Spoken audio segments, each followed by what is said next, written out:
මානසික ආතතිය කියන්නේ වෙන කෙනෙක් ඔයාට දෙන දෙයක් නෙවෙයි. ඔයාගේ මනස ආතතියටපත් කරගන්නේ ඔයාමයි.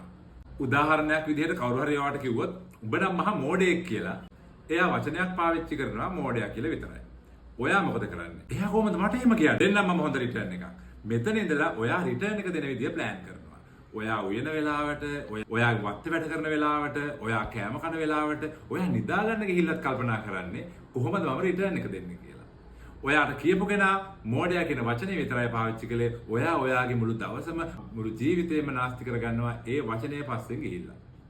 එහෙමනම් ඔයාගේ ආතතියට පත් කරගත්තේ ඔයා විසින්මයි. දැන් බලන්න කවුද ආතතිය ඇති කරගත්තේ කියලා.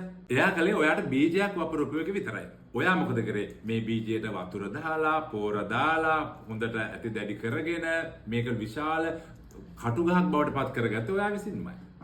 එහෙනම් ඔයත් අද ඉඳලා අනුන්ගේ වචන පස්සෙන් දුවන දුර්වල පුද්ගලයෙක් නොවි ශක්තිමත් පුද්ගලයෙක් විදිහට බොහොම සතුටෙන් ජීවත් වෙන්න.